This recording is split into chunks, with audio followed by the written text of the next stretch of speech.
Hello students, आज हम करेंगे एक्सरसाइज 8.3 क्वेश्चन नंबर 9।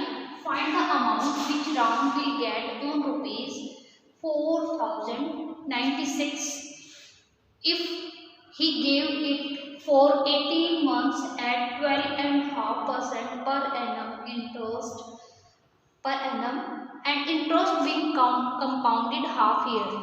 कि हाफ ईयरली के अकॉर्डिंग अगर वो कंपाउंड करता है तो राम को कितनी अमाउंट मिलेगी। अगर वो देता है कितने, तो हमारे पास जो रुपीज़ हैं प्रिंसिपल है वो कितना है ₹4096 and he will give eight 18 months. 18 months के लिए देते हैं, लेकिन हाफ ईयरली कैलकुलेट करना है। दैट मीन्स 18 मंथ में कितने हमारे हाफ ईयर्स बनेंगे, तो एन की वैल्यू कितनी आ जाएगी 18। 1 half year is equivalent to 6 months, that is 6 3 जा 18। तो हमारे पास एन की वैल्यू आ गई 3। जो हमारे पास रेट है वो हमारे पास पर एनम के अकॉर्डिंग है, तो पहले हम इसकी वैल्यू निकाल लेते हैं। 22 and 1.5 per year per annum है, तो हम इसको निकाल लेते हैं। पहले वैल्यू को नॉर्मल में कन्वर्ट करेंगे। 12 × 24 और 125/2% पर एनम की। तो हमें इंटरेस्ट निकालने कैसे है हाफ ईयरली, तो हम इसको कैलकुलेट कर लेते हैं। डिवाइडेड बाय 2 से डिवाइड करके हम निकालेंगे परसेंट हाफ ईयरली। इसके बाद हमसे पूछेंगे कि अमाउंट के लिए हमारे पास डायरेक्ट फॉर्मूला होता है A = P × 1 + R divided by 100 raise to the power n। So हमारे पास A की वैल्यू अमाउंट कितनी आएगी, प्रिंसिपल कितना है 4096, ये रुपीज़ के अंदर आएगा। 1 प्लस में R की वैल्यू कितनी है 24/4 divided by 100, that means multiply हो जाएगा डिनोमिनेटर में raise to the power n। n की वैल्यू कितनी है 3, ये हमारे पास आएगा। अब इसके बाद हम इसको कैलकुलेट करते हैं, कितना आएगा ₹4096 25 4 जा 100 और 4 जा 16 16 1 जा 16 और प्लस में 1 कितना आ गया 17। तो वैल्यू आ गई 17/16। तो वैल्यू बनी हमारे पास 17/16। फिर हम क्या करेंगे, पावर 3 है तो उसको 3 टाइम्स मल्टीप्लाई कर देंगे। वैल्यू हमारे पास बनती है 17/16 17/16, ये हमारे पास वैल्यू आ रही है। इसके बाद हम कैलकुलेट करेंगे, कैंसिल आउट कर लेते हैं 4 से। 4 4 जा 4 पे ही करें, 4 1 जा 0, 4 2 जा 8 बचेगा 1, 4 4 जा 16। फिर से ये 4 पे चला जाएगा, 4 2 जा 8 रिमेनिंग 2 2, 4 5 जा 20 और 4 6 जा 24, ये हमारे पास वैल्यू आ गई। 16 और 16 को जब हम मल्टीप्लाई करते हैं तो वैल्यू आती है हमारे पास 256, यानी कि इसको करेंगे 16 और 16 से 16 कैंसिल आउट, तो वैल्यू आ गई हमारे पास ₹17 ×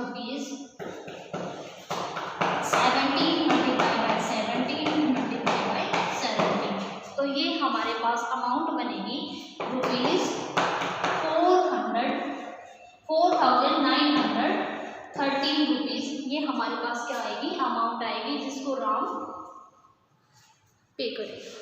now move on to next question.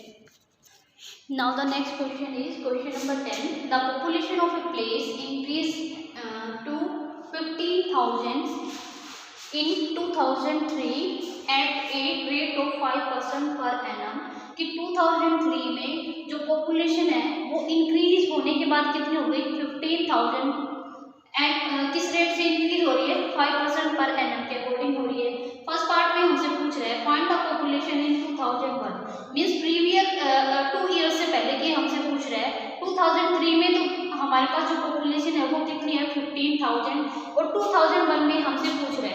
That means अगर हम इसको कंपेयर करें अपने कंपाउंड इंटरेस्ट के साथ तो ये तो हमारे पास अमाउंट का रूल कर रहे हैं। दैट मीन्स हमारे पास जो फर्स्ट पार्ट जब हम सॉल्व करेंगे तो हमारे पास अमाउंट कितनी है 15,000, ठीक है, और जो रेट है वो कितनी है पर एनम के अकॉर्डिंग 5%। इसके बाद हमसे पॉपुलेशन पूछ रहा है 2001 में, मीन्स पहले के पूछ रहे हैं, तो हमारे पास जो प्रिंसिपल है वो हमें फाइंड आउट करना है। इस वाले क्वेश्चन में हमें क्या वैल्यू फाइंड आउट करनी है देखेंगे कि टाइमिंग कितनी है, कि 2001 और 2003, 2001 और 2003 के बीच में डिफरेंस कितने का है, 2 ईयर्स का। दैट मीन्स n की वैल्यू कितनी हो जाएगी इस केस में, n की वैल्यू कितनी हो जाएगी, 2। तो हम कैलकुलेट करेंगे क्या, अमाउंट का हमारे पास फॉर्मूला आता है, amount is equal to p into में 1 plus R divided by 100 raise to the power n। a की वैल्यू हमारे पास कितनी है, 15,000 रखेंगे as it is, which will be equal to p को हम रख लेते हैं, p को p ही रखेंगे एज इट इज, क्योंकि हमें वैल्यू नहीं पता, उसको हम निकालेंगे। r की वैल्यू कितनी है, 5 अपॉन में 100 raise to the power n, n means 2 आ जाएगा। यहाँ से इसको कैंसिल आउट करेंगे, 5 1 जा 5, 5 2 जा 10 एंड 20, 21 जा 20 प्लस में 1 कितना आ गया, 21। तो हमारे पास वैल्यू कितनी बन गई, 15,000 is equal to p into में कितना आ रहा है, 21 अपॉन में 20, दैट मीन्स 21 अपॉन में 20 मल्टीप्लाई बाय 2 टाइम्स, तो 21 अपॉन में 20। अब हमारे पास जो अननोन है वो क्या है, p को रखेंगे एक तरफ और इनको ले जाएंगे दूसरी तरफ। तो हम क्या करेंगे कि ये जो वैल्यू डिनोमिनेटर में वो नोमिनेटर बन जाएगा, नोमिनेटर वाली वैल्यू डिनोमिनेटर बन जाएगी। दैट मीन्स हमारे पास यहाँ से p की जो वैल्यू आएगी वो कितनी आएगी, 15,000। ये जो क्वांटिटीज थी जो डिनोमिनेटर में थी ये बन जाएंगे नोमिनेटर, और जो ये नोमिनेटर था ये हमारे पास बढ़ जाके क्या हो जाएगा, डिनोमिनेटर। अब हम यहाँ से करेंगे कैलकुलेशन, इसको सोल्व करेंगे और हमारे पास क्या जाएगा आंसर। हम देख रहे हैं कि ये 3 का मल्टीपल, ये 3 7 जा, इसको कैंसिल आउट करते हैं, 3 1 जा 3 बचेंगे 2, 3 8 जा, और ये कितना आ गया, 0 जाएगी, फिर से 7 3 पे जा रहे हैं, और ये 3 6 जा, ये वैल्यू हमारे पास आ गई 2 2 जा 4 4 6 जा 24, और 0 0 0 0 जीरोज हमारे पास कितनी आ रही है, 5 जीरोज डिवाइडेड बाय 49। तो अब हम इसको कर लेंगे कैलकुलेट, डिवाइड करेंगे, वैल्यू आ रही है 48,979, 48,979, और पॉइंट में जा रहा है 59, क्योंकि कंप्लीट डिवाइड तो हो नहीं रहा, लेकिन ये हमारे पास आंसर आ गया। लेकिन हमारे पास क्या है, पॉपुलेशन। पॉपुलेशन कभी भी फ्रैक्शंस में नहीं आती, डेसिमल पॉइंट नहीं होता कि हमारी पॉपुलेशन कितनी है, वो हमेशा एक नंबर की फॉर्म में आता है, नेचुरल नंबर की फॉर्म में आता है। तो हम उसको क्या करेंगे, इसको क्या लिख देंगे कि 48,980, ये 50 से अगर ग्रेटर वैल्यू होती है तो हम उसमें 1 वैल्यू ऐड कर देते हैं इस वाले में, और अगर ये वैल्यू 50 से कम होती है तो हम इसको इग्नोर कर देते हैं। अब ये वैल्यू 50 से ज़्यादा है तो हमने इसके अंदर 1 डेसिमल के इधर क्या कर दिया, 1 ऐड कर दिया, तो 48,980, और ब्रैकेट में लिख देंगे अप्रॉक्स, कि अप्रॉक्सीमेटली ये हमारे पास क्या आएगी, पॉपुलेशन आएगी in 2001। Now move on to second part. अब हम करेंगे इसका सेकंड वाला पार्ट। सेकंड वाले पार्ट को कर रहे हैं कि क्या बोल रहा है कि सेम क्वेश्चन था हमारे पास कि पॉपुलेशन इंक्रीज हो गई 2003 में कितनी है, 54,000 है, और रेट हमारे पास 5% पर एनम है। What would be its population in 2005। अब हमारे पास किसकी बात कर रहे हैं, 2003 में तो हमें पता है इतनी पॉपुलेशन हो जाती है, उसके 2 ईयर्स बाद के बारे में बात कर रहा है। दैट मीन्स ये अब हमारे पास किसका काम करेगा, प्रिंसिपल हो जाएगा 54,000, रेट सेम रहेगी 5% पर एनम, और जो टाइमिंग है वो कितनी हो जाएगी कि दोनों के बीच में ईयर्स के बीच में गैप देखेंगे, कितने ईयर्स का गैप है, 2 का। ठीक है, तो इस बार ये हमारे लिए प्रिंसिपल का काम क्यों कर रहे हैं, क्योंकि हम किसके बारे में बात करें, जो सन वहाँ पे दे रखा है, ईयर जो दे रखा है उसके बाद के बारे में बात करेंगे। तो जो पहले वाली है वो प्रिंसिपल होएगी, बाद में क्या बन जाती है, अमाउंट। तो यहाँ पे हमें अमाउंट निकालनी है, लेकिन फर्स्ट पार्ट में हमसे जो क्या थी 2003 की गिवन थी, 2001 की पूछ रहा है, यानी कि पहले वाली तो हमसे पूछ रहा है, बाद वाली हमें गिवन है, तो बाद वाला किसका रोल करता है, अमाउंट का। तो इस वजह से पहले वाले क्वेश्चन में वो अमाउंट था और इस वाले क्वेश्चन में ये प्रिंसिपल का काम कर रहा है। अब हमें निकालनी अमाउंट, फॉर्मूला क्या होता है, P इंटू में 1 plus R divided by 100 raise to the power n।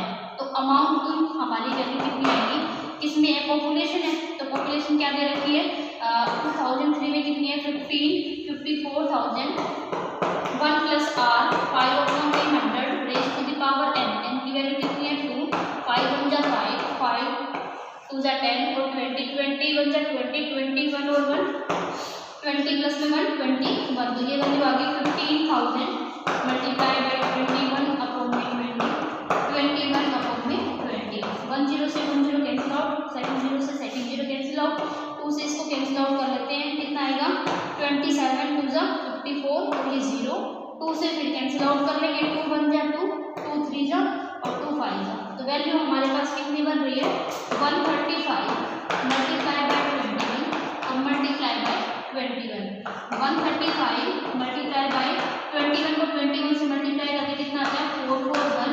अब दोनों को हम कर लेंगे मल्टीप्लाई, वैल्यू जो आएगी हमारे पास आएगी 59,000 आएगी और 535, ये हमारे पास क्या जाएगी कि 2005 में जो पॉपुलेशन है वो हमारी कितनी हो जाएगी 59,535 हमारी पॉपुलेशन आ जाएगी। Now move on to next question. Now the next question is question number 11। हमसे क्या बोला गया है कि in a laboratory the count of bacteria in a certain experiment was increasing at the rate of 2.5% per hours, find the bacteria at the end of 2 hours. इस बार हमें units है ना 2 आवर्स मतलब हाफ आवर्स के according दे रखी है पर hours. If the count was initially this, अगर स्टार्टिंग में जो इनिशियली जो हमारे पास क्या है बैक्टीरियाज ये थे, ये दैट मीन्स हमारे पास जो प्रिंसिपल का रोल होता है वो कितना दे रखा है 5,06,000 जो है बैक्टीरियाज है। अब इसके बाद जो हमारे पास जो टाइमिंग है वो क्या है 2 आवर्स की है, दैट मीन्स एन की वैल्यू कितनी है 2।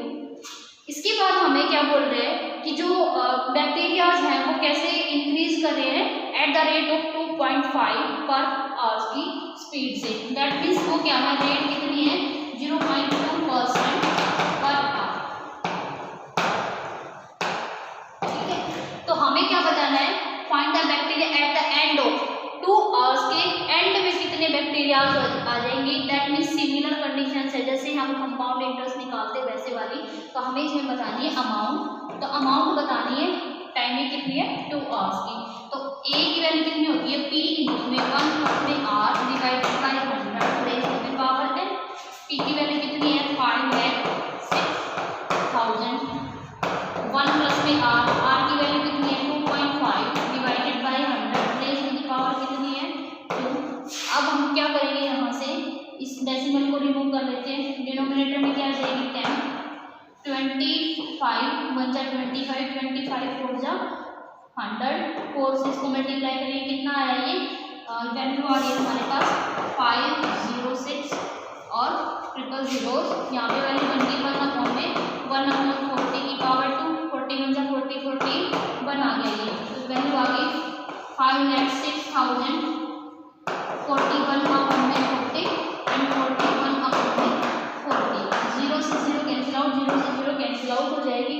अब हम इसको कर रहे हैं 4 से कैंसिल आउट करके देख लेते हैं, हो ही जाएगा 4 1 जा 4 बचेंगे कितना 1 और ये 0, 4 2 जा 8 रिमेनिंग कितना 2 और आगे कितना 6, 4 6 जा 24 तो रिमेनिंग कितना आ गया 2, आगे कितनी 0 4 5 जा 20, तो ये वैल्यू आ गई हमारे पास ये, दैट मीन्स हमारे पास जो वैल्यू बनी वो बनी 1265 मल्टीप्लाई बाय 41 मल्टीप्लाई बाय 41 और डिवाइडेड बाय 4 रहेगा, क्योंकि 4 तो अब हमारा डिवाइड हो नहीं सकता, तो वैल्यू अब हम इसको कैलकुलेट कर लेंगे, वैल्यू आ रही है 53,1616 पॉइंट में वैल्यू जा रही है हमारी कितना आ रहा है 25, लेकिन नंबर ऑफ बैक्टीरियाज क्या आएंगे एज ए क्या आएगा एक नेचुरल नंबर की फॉर्म में आएगा, काउंटिंग की फॉर्म में आएगा।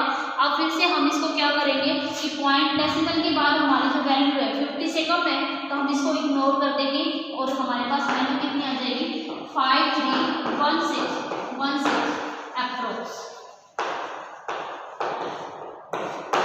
ये आ गया हमारा आंसर, नंबर ऑफ बैक्टीरियाज आ गए। Now move on to next. Now the next question is question number 12 is scooter was bought at ₹42,000 and its value depreciated at a rate of 8% per annum. Find its value after 1 year. तो timing हमें दे रखी 1 year, that is n की value 1 या फिर t equal to 1 है।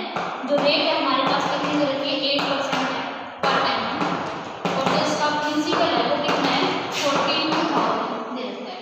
लेकिन इस बार हमें क्या बोला गया है कि इसकी वैल्यू डिप्रिसिएट हो रही है, इंक्रीज नहीं हो रही है, डिक्रीज हो रही है। तो हम पहले इसके लिए क्या निकाल लेते हैं कि डिप्रिसिएशन कितना आया। ठीक है, डिप्रिसिएशन कितना आया, क्या निकाल रहे हैं, डेप्रिसिएशन कितना आएगा, कितना आएगा 8% आएगा। किसका आएगा, जो हमारे पास अमाउंट थी, that is 8 multiply by timing कितनी थी 1, 42 और डिवाइडेड बाय 100। ठीक है, तो ये तो हमने 8% निकाला। 8% को कैसे निकालते हैं, 8 मल्टीप्लाई बाय जो वैल्यू होती है उसको परसेंटेज के लिए हम क्या लगाते हैं, डिनोमिनेटर में 100 से डिवाइड कर देते हैं, जीरो से डबल जीरोस कैंसिल आउट। तो ये वैल्यू हमारे पास जो डिप्रिसिएशन वाली आई, ये अमाउंट हमारे पास वैल्यू कितनी आ रही है 33 और 60 3,360 रुपीज़। ये हमारे पास क्या आ गई, डिप्रिसिएशन आ गई 1 ईयर के बाद। तो हमारे पास हमें क्या बताना था कि उसकी वैल्यू बतानी है कि डिप्रिसिएशन होने के बाद उसकी वैल्यू कितनी हो जाएगी। तो हम क्या लिखेंगे, value after 1 year, value after 1 year. तो वो हमारे पास कितनी है कि स्टार्टिंग में कितनी थी 42,000 और उसमें से ये इतना डिप्रिसिएशन हो गया 3360। ये वैल्यू हमारी डिप्रिसिएट हो गई। तो वैल्यू हमारे पास आंसर जो आ जाएगा वो कितना आएगा 38,400, कितना आएगा 48,640 रुपीज़, 38,640 रुपीज़। ये हमारे पास क्या आ गया, इसकी वैल्यू आ जाएगी after 1 year. Now the exercise is completed. Thank you.